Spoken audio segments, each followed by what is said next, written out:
প্রিয় শিক্ষার্থী বন্ধুরা, আসসালামু আলাইকুম। আশা করি সবাই ভালো আছেন এবং বরাবরের মতোই আপনারা অঙ্ক প্র্যাকটিস করতেছেন এবং আমাদের নতুন নতুন ক্লাসের সাথে যুক্ত হচ্ছেন। তো আজ আমরা accounting relating to bankruptcy and liquidation চ্যাপ্টারের 2018 সালে national university BBA accounting third year advance অ্যাকাউন্টিংয়ে যে অঙ্কটা এসেছে সেটা সমাধান করার চেষ্টা করব। আশা করি সবাই সাথে থাকবেন। তা আমরা অঙ্ক যদি শুরু করি যে mister Kabir field in his petition for insolvency on December 31, 2017, say 2017 31 December নিজেকে দেউলিয়া ঘোষণা করেছে। এখন এখান থেকে কি করতে হবে, রিকোয়ার্ডে যদি আমরা নিচে আসি তাহলে রিকোয়ার্ডে বলছে যে রিকোয়ার্ড স্টেটমেন্ট অফ অ্যাফেয়ার্স করতে বলছে এবং ডেফিসিয়েন্সি অ্যাকাউন্ট করতে বলছে। তো আমরা জানি পিছনে যারা এই অঙ্কগুলো আমরা করেছি এখান থেকে দুটো জিনিসই বলে যে স্টেটমেন্ট অফ অ্যাফেয়ার্স এবং ডেফিসিয়েন্সি অ্যাকাউন্ট। তো বরাবরের মতোই আমরা যে জানি যে কয়টা ওয়ার্কিং হয় এখানে, সর্বোচ্চ 4টা ওয়ার্কিং হয় এবং সর্বনিম্ন কমতে পারে সেটা আমরা জানি। তো আমরা যদি একদম ওয়ার্কিংটা শুরু করি, যে প্রথম যদি ফুললি সিকিউরড ক্রেডিটর থেকে শুরু করি, তো আমরা যদি এইখানে অঙ্কের ভিতরে এরকম এখানে আসি যে মর্গেজ অন মিল, একদম মাঝামাঝি দিকে মর্গেজ অন মিল কত টাকা, 10,000 টাকা। তাহলে মর্গেজ নিয়েছি কিসের উপরে, মিলের উপরে।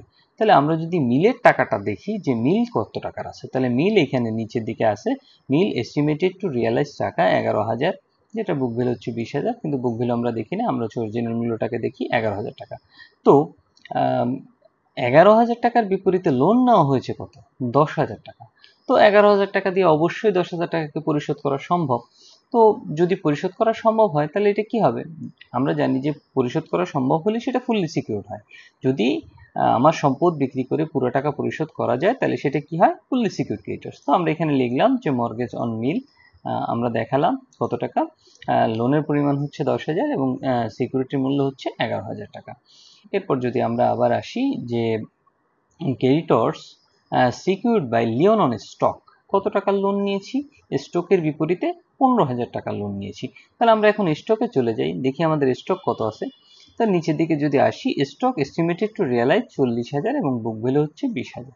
তার মানে আমরা এস্টিমেটেড রিয়ালাইজটা যদি দেখি যে লোন নিয়েছি 15,000 টাকা, বাট পরিশোধ করার জন্য আমার কাছে অবশিষ্ট টাকা আছে 40,000। তাই 40,000 টাকা দিয়ে অবশ্যই 15,000 টাকা পরিশোধ করা সম্ভব।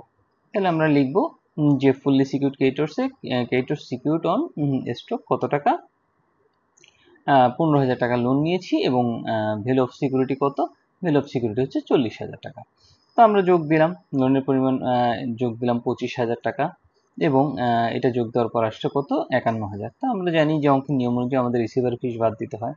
রিসিভার ফিস আমরা বাদ দিলাম 4%, 51,000-এর 4% হয় 2,040, বাদ দেওয়ার পর হচ্ছে 48,960 টাকা। এরই মাধ্যমে আমাদের ফুললি সিকিউর ক্রেডিটর্সের ওয়ার্কিংটি শেষ হলো। এরপর যদি আমরা আসি পার্টলি সিকিউর ক্রেডিটর্সে, আমরা অঙ্কে একদম উপরের দিকে যদি দেখি, creditors secured by lien on share, শেয়ারের বিপরীতে কত টাকা লোন নেওয়া হয়েছে, 40,000 টাকা। আমরা যদি শেয়ারের পরিমাণ দেখি, এখানে নিচের দিকে স্টকের উপরই দেখতে পাবো যে শেয়ার এস্টিমেটেড টু রিয়ালাইজ 16,000 টাকা, কিন্তু বুক ভ্যালু হচ্ছে 15,000 টাকা। তাহলে আমরা দেখতে পাচ্ছি যে লোন নিয়েছি 40,000, বাট এটা পরিশোধ করার জন্য আমার কাছে টাকা আছে মাত্র 16,000, কারণ আমি পুরো টাকা পরিশোধ করতে পারতেছি না। তো পুরো টাকা পরিশোধ করতে না পারলেই আমরা জানি সেটা কি হয়, পার্টলি সিকিউরড ক্রেডিটর্স হয়। তাহলে আমরা লিখবো পার্টলি সিকিউরড ক্রেডিটর্সে creditors secured by lien on share, কত টাকা, 40,000 টাকা। লোন নিয়েছি 40,000 এবং টাকা পরিশোধ করার জন্য আছে 16,000। আমাদের নিয়ম অনুযায়ী আমরা রিসিভার ফিস বাদ দেবো কত, 4%, 640 টাকা। লোনের টাকা নামালাম এবং ভ্যালু অফ সিকিউরিটিসের টাকা নামালাম। এরপর আমরা যদি তৃতীয় নম্বর ওয়ার্কিং করি যে ক্যালকুলেশন অফ আনসিকিউরড ক্রেডিটর্স, তো একদম প্রথম এন্ট্রিতে যদি আমরা দেখি ক্রেডিটর্স ফর গুডস কত টাকা, 74,500 টাকা। এটা জানি এটার বিপরীতে কোনো জামানত থাকে না, তাই এটা আমাদের আনসিকিউরড ক্রেডিটর্স কত টাকা, 74,500।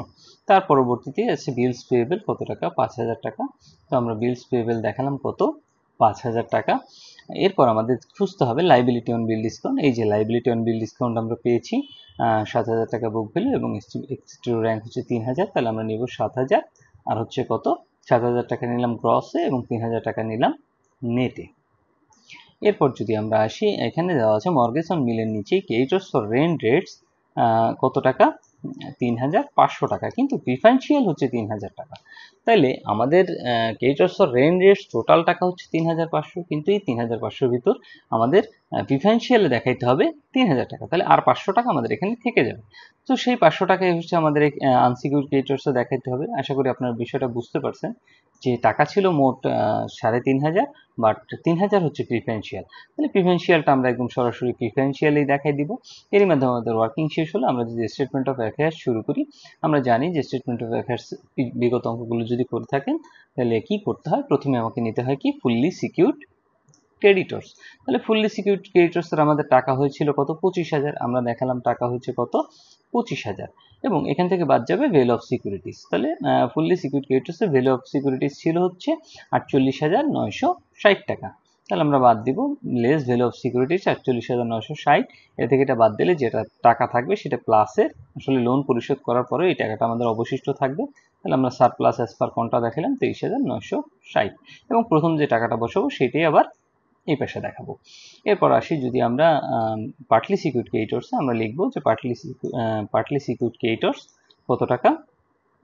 পার্টলি সিকিউরড ক্রেডিটর্সের লোন হয়েছিল 40,000 টাকা, আমরা দেখালাম লোন কত, এই যে এখানে লোন দেখিয়েছি 40,000।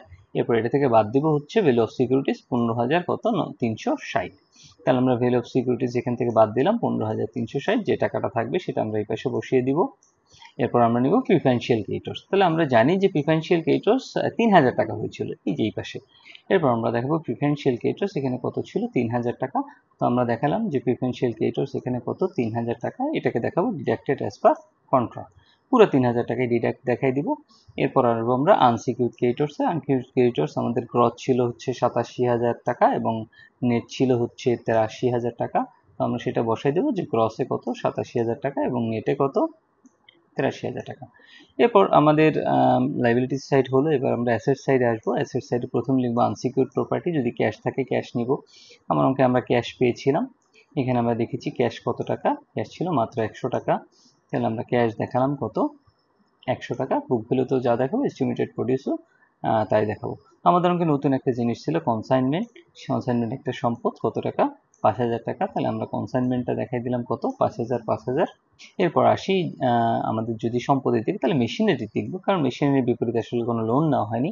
তাহলে ছিল 15,000 বুক ভ্যালু এবং 12,000 হচ্ছে এস্টিমেটেড টু রিয়ালাইজ। তাহলে আমরা দেখাবো যে মেশিনারি 12,000 এবং 15,000 বুক ভ্যালু দেখাবো এবং 12,000 হচ্ছে এস্টিমেটেড টু প্রডিউস। এরপর যদি ফার্নিচারে আসি, ফার্নিচার ছিল 3,000 আর 1,500। তাহলে আমরা ফার্নিচার দেখাবো কত 3,000 আর 1,500। এরপর আমাদের ছিল মিসেলেনিয়াস অ্যাসেট কত টাকা 6,800 এবং 3,000। তাহলে আমরা মিসেলেনিয়াস অ্যাসেট দেখালাম যে 6,800 এবং 3,000। এরপর আমরা দেখাবো বুক ডেপ্ট। অঙ্কে বুক ডেপ্ট ছিল, গুড ছিল হচ্ছে 20,000 টাকা। তাহলে আমরা বুক ডেপ্ট দেখলাম, গুড কত 20,000 20,000, যেহেতু পুরো টাকাই পাবো। এরপর বলছে যে ডাউটফুল অ্যান্ড ব্যাড হচ্ছে এস্টিমেটেড মোট হচ্ছে 10,000, কিন্তু পাওয়া যাবে হচ্ছে 2,000।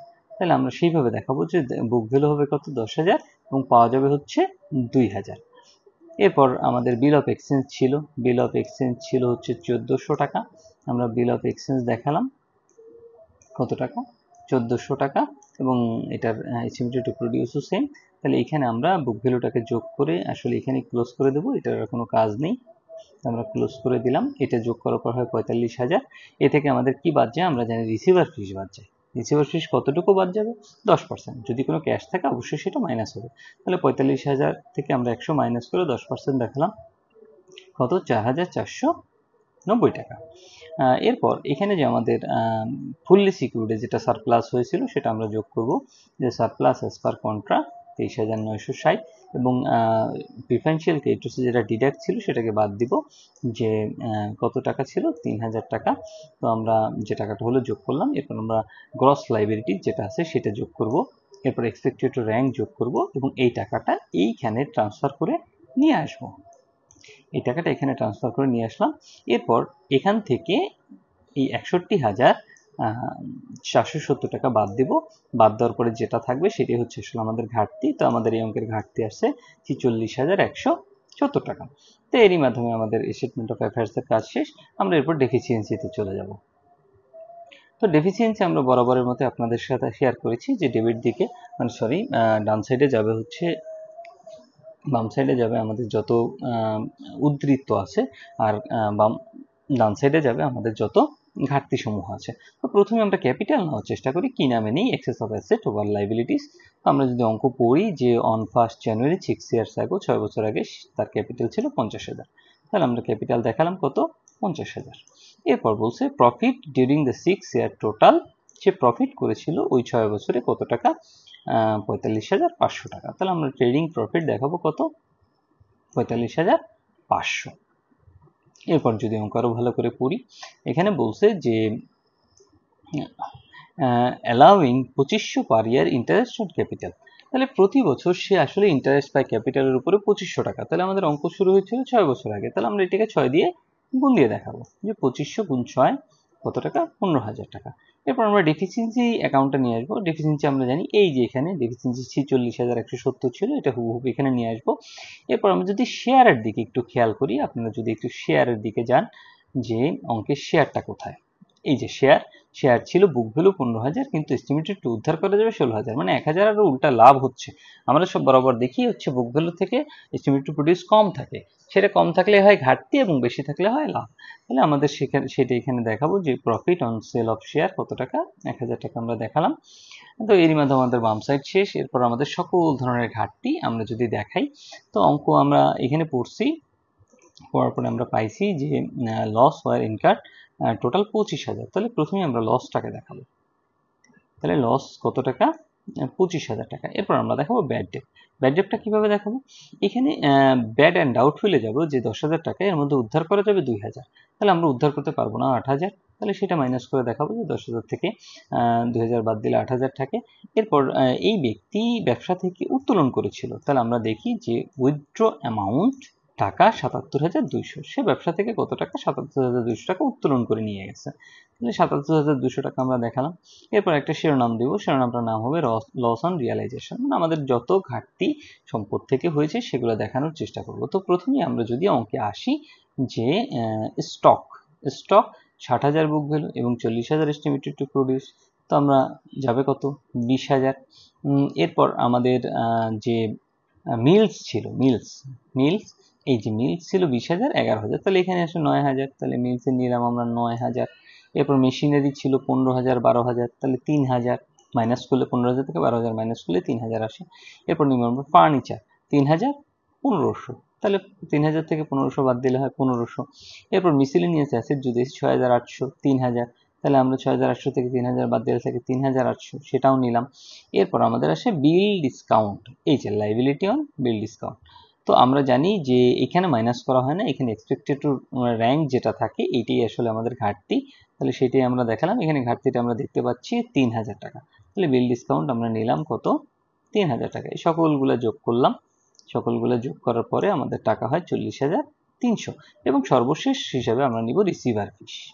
রিসিভার ফিস কোথায় কোথায়, আমরা যদি অঙ্কে একদম চলে যাই, এই যে ফুললি সিকিউরড ক্রেডিটরসে আমাদের রিসিভার ফিস ছিল 2,040, এখানে ছিল 640, তাহলে আমরা প্রথমে লিখব যে 2,040 এবং 640। এরপর আমরা অঙ্কের ভিতরে রিসিভার ফিস নিয়েছিলাম এই যে এখানে 4,490, তাহলে 4,490 এই তিনটাকে যদি আমরা যোগ করি 71,070 আসে, সরি 7,170 আসে। তো এই পাশ এবং এই পাশ আমরা যোগ করলাম, যোগ করার পরে আমাদের সেম টাকা আসছে, তাহলে আমাদের অঙ্কটা এখানেই শেষ হলো।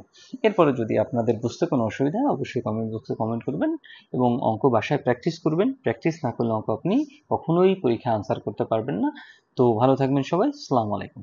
প্রিয় শিক্ষার্থী বন্ধুরা, ন্যাশনাল ইউনিভার্সিটির বিবিএ এমবিএ সকল সাবজেক্টের পরবর্তীতে আপডেট পেতে এই ভিডিওটিতে লাইক করুন, চ্যানেলটি সাবস্ক্রাইব করুন এবং বেল বাটনে ক্লিক করে রাখুন।